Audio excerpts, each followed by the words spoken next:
السلام علیکم ورحمۃ اللہ وبرکاتہ۔ دوستو جی کیا حال ہے آپ سب؟ میں خیریت سے ہوں، آپ ٹھیک ہوں گے امید کرتا ہوں۔ آج تیسرا دن ہے، جس طرح آپ لگاتار دیکھ رہے ہیں کہ کچھ کم ظرف اور بد نسل اور بد نصیب جس نے خطیب ابن خطیب صاحبزادہ حضرت علامہ مولانا محمد یحییٰ عباسی صاحب کے اوپر تبرہ بازی کی، اور وہ تیسرا دن ہے، آہستہ آہستہ بڑھتا جا رہا ہے۔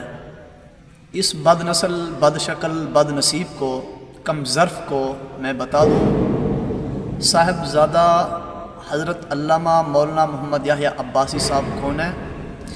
یہ وہ شخصیت ہے کہ جس نے الحمدللہ سپاہ صحابہ میں رہ کر کام کیا ہے۔ 25-30 سال جس نے سپاہ صحابہ میں رہ کر کام کیا ہے۔ پھر اس کے بعد جناب اعلیٰ آپ کو میں یہ بتا دوں کہ الحمدللہ انہوں نے اپنا بہت بڑا ادارہ بنایا ہے۔ اب اپنے ادارے میں بھی کام کر رہے ہیں اور جمعیت علماء اسلام کے امیر بھی ہیں، بلکہ ضلع صدر بھی ہیں ضلع مظفر گڑھ کے۔ تو جناب آپ کو بتا دوں کہ الحمدللہ مولانا یحییٰ عباسی صاحب کا جو مدرسہ ہے 15 سال سے زیادہ عرصہ ہو گیا اس کو، اور 15 سالوں میں آپ کو بتا رہا ہوں جناب تجھے کہ کم از کم ہزاروں حفاظ کرام قاری قرآن اس کے شاگرد ہیں۔ اور اسی طرح 8 سالوں سے تجھے بتا دوں تجھے بد نسل کو کہ الحمدللہ اس مرد کلندر کے اس ٹائم ہزاروں سے اوپر علماء اس کے شاگرد ہیں، کیونکہ الحمدللہ انہوں نے بنین بھی بنائی ہوئی ہے اور اسی طرح بنات بھی بنائی ہوئی ہے۔ بنین میں ہر سال 15 سے 20 طلباء جن کی دستار بندی ہوتی ہے، اور اسی طرح طالبات بنات میں کم از کم 35 سے 40 ہر سال جس کی دستار بندی ہوتی ہے۔ دورہ حدیث شریف کی بتا رہا ہوں تجھے۔ مولانا یحییٰ عباسی صاحب وہ مرد کلندر ہے جس نے سپاہ صحابہ میں رہ کر اپنے اوپر ظلم بھی برداشت کیا، ان کے گھر کے اوپر بھی چھاپے ہوئے، گھر کے اوپر بھی ظلم ہوا، وہ بھی برداشت کیا۔ اس حد تک، اس نوبت تک پہنچے، اللہ پاک نے ان کو انعام سے نوازا ہے۔ اللہ پاک نے ان کو بہت بڑا مرتبہ دیا ہے، بہت بڑا مقام دیا ہے۔ لیکن تو بد نسل، بد بخت، بد نصیب، تیرے جیسے بد نصیب کسی جماعت میں بھی منافق لوگ جس طرح تو ہے اسی طرح گھستے ہیں کسی جماعت میں، تو وہ اس جماعت کا بیڑا غرق کر دیتے ہیں۔ بد نسل، بد نصیب، تو مجھے یہ بتا، بھگوڑے تو مجھے یہ بتا کہ عباسی صاحب نے تو سپاہ صحابہ میں رہ کر مار بھی کھائی ہے، اپنی جان کے اوپر ظلم بھی برداشت کیے ہے، اپنے گھر کے اوپر ظلم بھی برداشت کیا ہے۔ تو نے کیا کیا ہے؟ تو اپنی ذرا ہسٹری بتا مجھے، تیری ساری ہسٹری کا پتہ ہے۔ اور الحمدللہ عباس صاحب نے کوئی ایسی بات نہیں کی، صرف یہی کہا ہے کہ الحمدللہ میں نے امیر عظیمت کے ساتھ رہ کر جماعت میں کام کیا ہے، اتنی سی بات ہوئی، ٹھیک ہے۔ اور اس ٹائم فاروقی صاحب، معاویہ اعظم صاحب اور اسی طرح جتنے بھی علماء کرام ہیں سپاہ صحابہ کے یا جمعیت علماء اسلام کے، الحمدللہ ہم سب کے قائل ہیں، سب کو مانتے ہیں۔ ہمارے سب علماء، چاہے تبلیغ جماعت کے علماء ہوں، چاہے جمعیت علماء اسلام کے علماء ہوں، چاہے اسی طرح سپاہ صحابہ کے علماء ہوں، سب کے سب ہمارے سروں کے تاج ہیں۔ الحمدللہ ہم ان کو اپنا فخر محسوس کرتے ہیں۔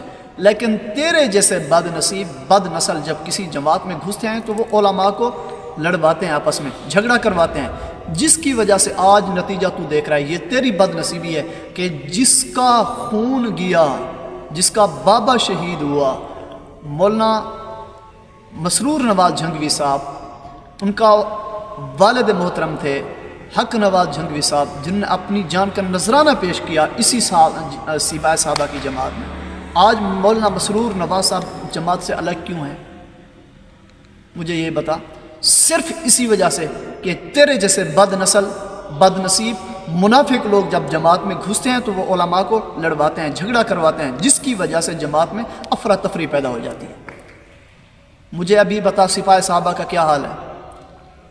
الحمدللہ سپاہ صحابہ کا میں کہہ لوں، اسی جماعت کا ورکر ہوں، جمعیت علماء اسلام کا بھی ورکر ہوں، لیکن جو تو نے کردار کیا ہے، جو تیری بد نصیبی ہے، جو تو بھونک رہا ہے کتے کی طرح، یہ اسی کا تجھے جواب دے رہا ہوں۔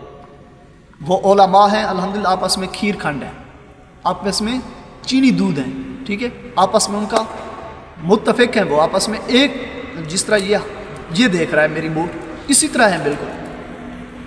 لیکن تیرے جیسے بد نصیب جب کسی جماعت میں گھستے ہیں تو جماعت کا بیڑا غرق ہو جاتا ہے۔ افسوس ہے تیری سوچ کے اوپر، افسوس ہے۔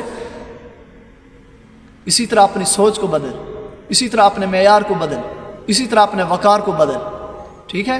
کچھ کم ظرفی سے اپنا کام نہ لے، ٹھیک ہے، بلکہ سوچ سمجھ کے اپنے ذہن سے کام لے۔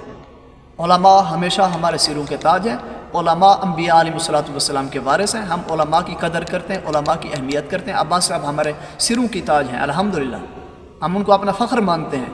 اس ٹائم ہزاروں علماء ان کے شاگرد ہیں، ان کا بہت بڑا ادارہ ہے، اللہ پاک نے ان کو عزت سے نوازا ہے۔ لیکن وہ کہتے ہیں نا کہ کتے سپنے سے چاند بے نور نہیں ہوتا، تیری وہی مثال ہے۔ آج لگاتار تیسرا دن ہے تو تبرہ بازی کر رہا ہے۔ الحمدللہ انہوں نے ختم نبوت میں بھی رہ کر کام کیا ہے، اور اسی طرح سپاہ صحابہ میں بھی رہ کر کام کیا ہے، جمعیت علماء اسلام میں بھی رہ کر کام کیا ہے۔ تو صرف یوٹیوب کے اوپر، میں نے تیری ساری ہسٹری دیکھی ہے یوٹیوب کے اوپر، تو صرف یوٹیوب کے اوپر اس جیسی پوسٹ ڈالتا ہے، اس جیسی ویڈیو ڈالتا ہے صرف ویوز کی چکر میں، کہ تاکہ میرے ویوز بڑھیں، میرا چینل لمٹ ہے وہ پوری ہو جائے، واچ ٹائم پورا ہو جائے، سبسکرائبر پورے ہو جائے۔ تجھے کیا ہے کہ کیا ہونا ہے جماعت والوں کے ساتھ آپس میں؟ تو لوگوں کو لڑا رہا ہے۔ جو بھی دنیا دار یا جو بھی اس جیسی، یا تو اس کے دل میں جمعیت علماء اسلام کے بارے میں نفرت پیدا ہو جائے گی، یا سپاہ صحابہ کے بارے میں نفرت پیدا ہو جائے گی۔ اسی طرح آج تو دیکھ رہا ہے کہ سپاہ صحابہ کی جماعت کتنا آپس میں جھگڑی ہوئی ہے۔ اس لیے پھر تجھے کہہ رہا ہوں عقل سے کام لے، اگر تجھے عقل ہے تو، اگر نہیں ہے تو پھر اسی طرح بھونکتا رہے، چاہے جتنی بھی مرضی ہو، ٹھیک ہے؟ تو اپنا معیار کم کر رہا ہے، اپنا وقار خراب کر رہا ہے، دوسروں کا کوئی کچھ نہیں کر رہا۔ وہ سرائکی چادر نہ جن کو اللہ رکھے ان کو کون چکھے؟ اللہ پاک نے ان کو عزت سے نوازا ہے، تجھے کیا تکلیف ہے؟ بد نسل ہے تو بد نصیب ہے، اس لیے تجھے تکلیف ہو رہی ہے۔ جو کم ظرف ہوتے ہیں، کم عقل ہوتے ہیں، بد نصیب ہوتے ہیں، بد نسل ہوتے ہیں، جن کی کوئی نسل بھی نہیں ہوتی، جو خاندانی نہیں ہوتے، بھگوڑے ہوتے ہیں تیرے جیسے، وہ یہ کام کرتے ہیں اور کوئی کام نہیں کرتا، ٹھیک ہے؟ باقی الحمدللہ پھر بھی کہہ رہا ہوں، جتنی بھی علماء کرام ہیں، چاہے سپاہ صحابہ کے ہیں یا جمعیت علماء اسلام کے ہیں، تبلیغی جماعت کے ہیں، ختم نبوت کے ہیں، ہمارے سروں کے تاج ہیں الحمدللہ، ہم ان کو اپنا فخر مانتے ہیں۔